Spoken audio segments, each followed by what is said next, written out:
Hey guys, today I'm going to help show you how big everything is by comparison so you can plan out your villages. So if you look at a housing tent, it's about the same width as a house, but it's about two of these deep for the house. So I'm going to use that for every comparison now. The stockpile is about the same size as the tent, and you can see here that 3 stockpiles wide and about 3 stockpiles deep is the size of a warehouse. Now, if you compare the barn to the warehouse, you can see it's about 2 barns wide and also about 2 barns deep. Next, we'll look at the cabin. It's 1.5 times as wide as the house while being 1 deep, the same depth as the house. The lodge is next, and you can see it's a little bit of an awkward shape, but it's about 3 houses wide and about 2 houses deep. Next, we have the tavern. At first, it looks like it's about the same size as the inn, but you have to take into account these little cookers on the side, so it's actually about 50% wider, the inn compared to the tavern. And then when you compare the tavern to the houses, it's about 3 wide and about 2 deep. All right, the foraging hut. This is about 1.5 houses wide and about 1 house deep. The lumberjack. This one's about 1 house deep, 1.5 maybe, and about 1.5 wide, comparing it with those accessories sticking out. The hunter's camp is pretty wide, so that's going to be 2 houses wide, maybe a little more, maybe like 2.5. And then it's a little bit of an awkward shape as well, but it's about 1 house deep. The mining hut is about 2 houses wide and only about 1 house in depth. The tanner's hut. So this one has an accessory sticking way out, so you got to take that into account. So it's about 2 houses wide and only 1 house in depth. The toolmaker is about 2 houses in width, maybe 1.5, and it's a little longer, so also about 1.5 in depth. The weaver's hut is about the same footprint. It's about 1.5 in width, but this one's a little shorter, so it's only going to be 1 house in depth. The big house is quite big, as you can see. It's about 2 houses deep, and it's about 4 houses in width. The armor is about 4 houses in width and about 2 houses in depth. The blacksmith is pretty much the same, about 4 houses wide and about 2 houses deep.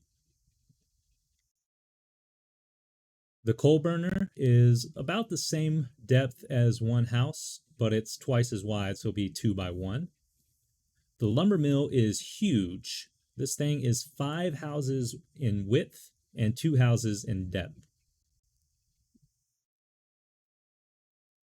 The pit is about 1.5 wide and about 1 house deep.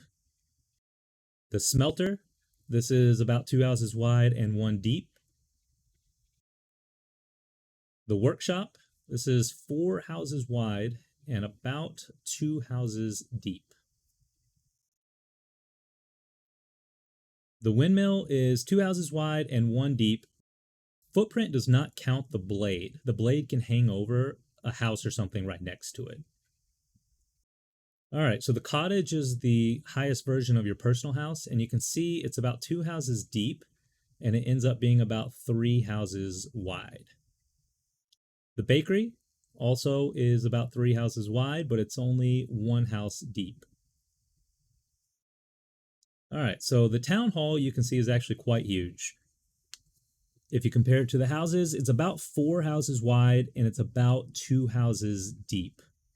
Then you look at the village hall, it's a little bit smaller, so it's 2 houses wide and it's about 1.5 deep. Now when you look at upgrading later to the town hall, which is 4 wide instead of 2, in my case I'd have to delete these barns, so I don't want to do that. So I'm going to look at turning it sideways instead, and it would be 1, 2, 3, and 4 wide in this case. And so as long as I don't build anything right here, I can squeeze it in.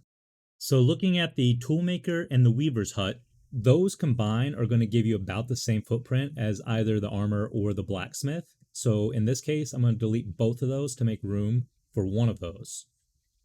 And as far as the other one, it's going to be 1, 2, 3, and 4. So I'm only going to have to delete this one farm, and then I can fit it in over in this area. For the cottage, it is 3 wide, so I can definitely fit it in this area. So I'll just leave this empty for now, and I'll build the cottage there later.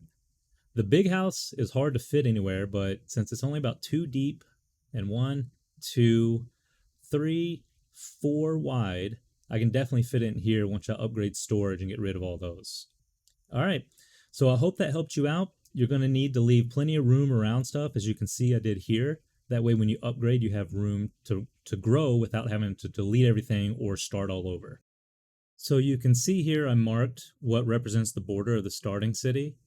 And then when you compare it to the area I'm working in right now, I am probably going to use every bit of this entire area by the time I'm done building my city in regards to how big things are. So hopefully that helps you out.